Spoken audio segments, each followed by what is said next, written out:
Foundation express में हमारे सभी एस्पिरेंट्स का स्वागत है। आइए आज हम लोग पर्यावरण सेक्टर से एक नए टॉपिक को लिए हैं। उस टॉपिक का नाम है एक तरह से इकोसिस्टम, जिसको हिंदी में कहा जाता है पारिस्थितिकी और पारिस्थितिकी तंत्र। आज हम लोग एनवायरनमेंट के बहुत ही मजेदार टॉपिक को लिए हैं।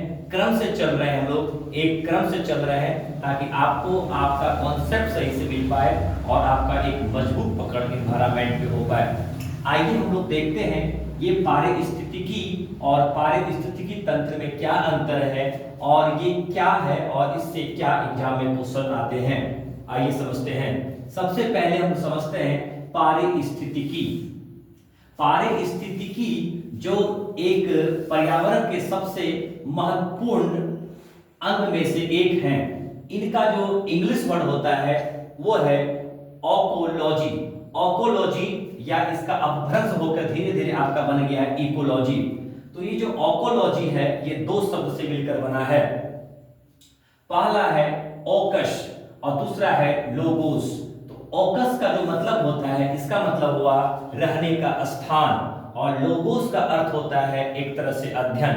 तो जहां जीवों के रहने का स्थान, ओकस का मतलब होता है जीवों के रहने का स्थान और लोगोस का मतलब होता है एक तरह से अध्ययन। तो जीव जहां पर रहता है उसके अध्ययन को हम लोग ओकोलॉजी कहते हैं। तो ओकोलॉजी पारिस्थितिकी का जो सबसे अच्छा परिभाषा है, जहां पर जीव के समुदाय रहते हैं वो एक तरह से पारिस्थितिकी कहलाते हैं। इसका एक और परिभाषा हम इस तरह समझ सकते हैं कि जितने भी समस्त जीव जो होते हैं जो भौतिक वातावरण में रहते हैं, और जितने भी समस्त जीव और उसके साथ जितने भी भौतिक वातावरण रहने वाले जो अजीव पदार्थ, अजीव जो जंतु हैं, उनके साथ एक अंतर संबंध पारिस्थितिकी कहलाता है। इसका मतलब ये हुआ जैसे एक जंगल में एक शेर है, वो एक जंगल में रह रहा है, तो जंगल जो है शेर के लिए भी एक पारिस्थितिकी कहलाया और शेर के लिए भी वो जंगल पारिस्थितिकी कहलाया। मतलब एक तरह से पारस्परिक अंतर संबंध। जैसे उदाहरण समझिए, जैसे आप अपने घर में रह रहे हैं, आप जैसे एक रूम में रह रहे हैं, तो आप है सजीव और वो जो रूम है वो निर्जीव। तो जैसा आपका संबंध वो रूम, जिस तरह आपका संबंध उस रूम से है, उस कमरे से है, क्योंकि उस कमरे में आप रहते हैं, पढ़ाई करते हैं, सोते हैं, उसी प्रकार उस कमरे को भी आपकी जरूरत है कि यहाँ पे कोई एक व्यक्ति आए। इस प्रकार के अंतर संबंध जब हमें एक तरह से प्राकृतिक परिवेश में देखने को मिलता है, उसी का नाम है पारिस्थितिकी। तो हम समझ गए पारिस्थितिकी होता क्या है। एक तरह से बोला जाए तो जितने समस्त जीव होते हैं और वो जितने निर्जीव भौतिक वातावरण के जितने भी निर्जीव और जीवीय जंतु होते हैं, उसके साथ जो संबंध बनाते हैं या संबंध रखते हैं, अंतर संबंध रखते हैं, उस अंतर संबंध को पारिस्थितिकी कहा जाता है। तो इसको इंग्लिश में क्या कहा जाता है? ओकोलॉजी।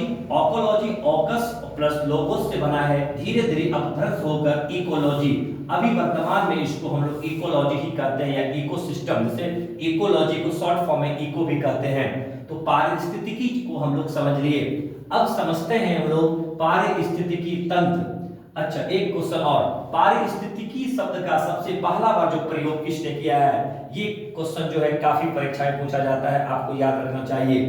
आइए, अंद्रस्ट हैकेल, आप लोग बस हैकेल याद रखना है।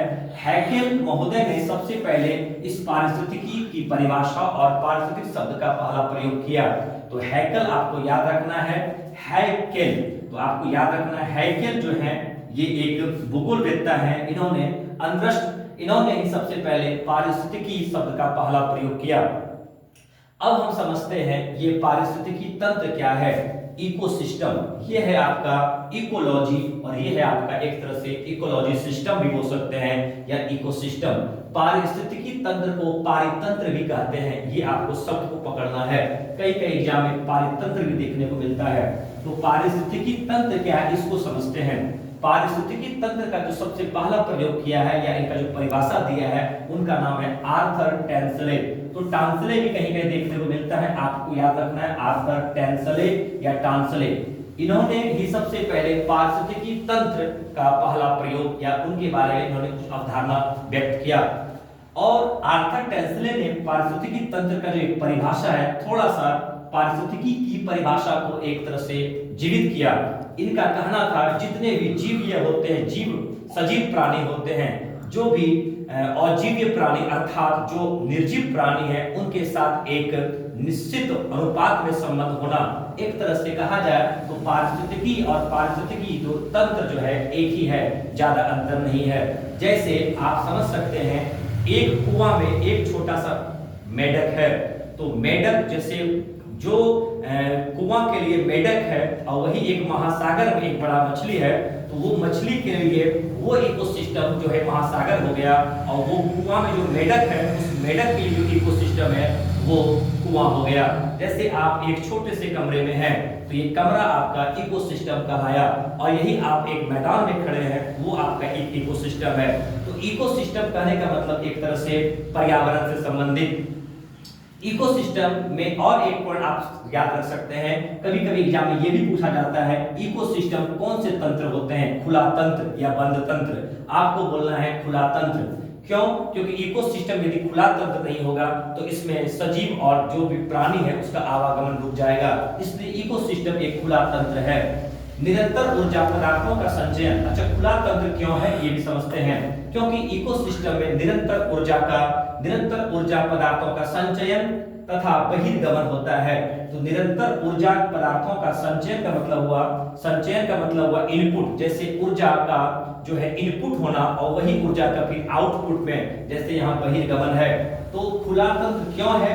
तो निरंतर ऊर्जा पदार्थों का संचयन मतलब आपको कंटिन्यूअसली जो है ऊर्जा पदार्थों का एक तरह से संचयन, एक्युमुलेट भी बोल सकते हैं इसको, या इनपुट भी बोल सकते हैं, तथा बहिर्गमन होता है, इसलिए पारिस्थितिकी तंत्र को खुला तंत्र कहते हैं। खुला तंत्र का मतलब ये भी हुआ एक तरह से, जैसे आप एक जंगल में हैं, अब एक जंगल में एक शेर को पूरी तरह से आजादी है, वो जंगल में कैसे हिरन को खा सकता है, इस तरह से ये खुला तंत्र है, इस पे कोई पाबंदी नहीं है। अब हम समझते हैं कि ये जो पारिस्थितिकी तंत्र है, इसमें से सबसे बड़ा जो पारिस्थितिकी तंत्र है वो कौन सा है? जैसे जल, पृथ्वी पर 71% भाग जल है, तो जल भी जो है एक पारिस्थितिकी तंत्र में आ गया है। जैसे जल, महासागर, ये सब भी जो है, जैसे जल, पर्यावरण, ये सब भी एक पारिस्थितिकी तंत्र के उदाहरण में है। तो सर्वाधिक अगर कोई पारिस्थितिकी तंत्र है पृथ्वी पर वो है जल, क्योंकि 71% जो जल होते हैं वो पृथ्वी के पारिस्थितिकी तंत्र में उपलब्ध है। आइए हम लोग एक बार रिकॉल करते हैं, कुछ इंपॉर्टेंट शब्द को रिकॉल करते हैं हम लोग। पारिस्थितिकी शब्द का सबसे पहला प्रयोग किसने किया? Ernst Hückel.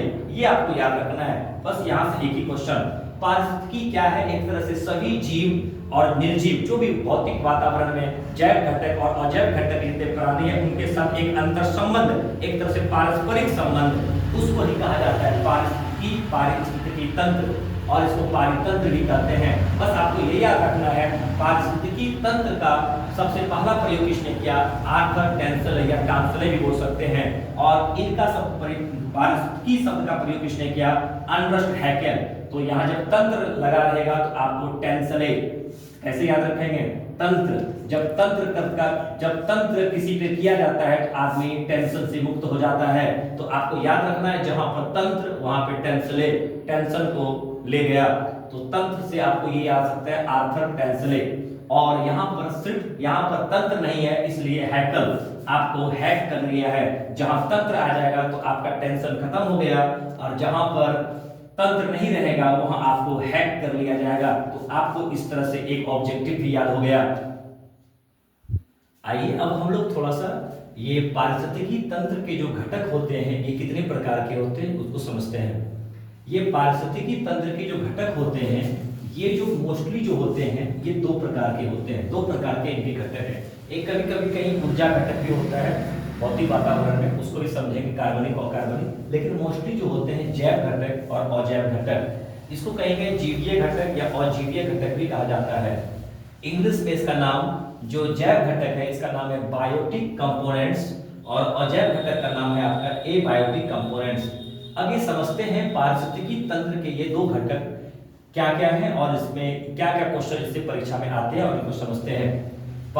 जैव घटक का तात्पर्य ये हुआ सजीव वातावरण, मतलब जहां पर सजीव प्राणी का वातावरण आसपास परिवेश होगा, उस आसपास परिवेश में जितने भी सम्मिलित जंतु होंगे, जो घटक होंगे, उसको कहते हैं जैव घटक। अर्थात आप ऐसे समझिए, जिसमें प्राण हो वो जैव घटक, जहां प्राणी हो वहां जैव घटक, जो सांस ले वो जैव घटक। तो जैव घटक का मतलब हुआ सजीव प्राणियों का समुदाय, जहां पर सजीव प्राणियों का एक तरह से इन्वायरमेंट रहे, वातावरण रहे, वो लोग अपने अनुकूलन का सिद्धांत को समन्वय करता हो। इस प्रकार के घटक को जैव घटक कहते हैं। इसको इंग्लिश में बायोटिक कंपोनेंट्स भी कहते हैं। इसके उदाहरण भी हम समझ सकते हैं, जैसे हरे पौधे जो आपके हो गए वो जैव घटक के उदाहरण में आ गए। अभी हम लोग विस्तार से भी पढ़ेंगे जैव घटक को, तत्काल ये समझिए। अब आता है अजैव घटक। अजैव घटक का तात्पर्य ये हुआ निर्जीव वातावरण, जहां पर निर्जीव वातावरण हो उसको अजैव घटक कहते हैं।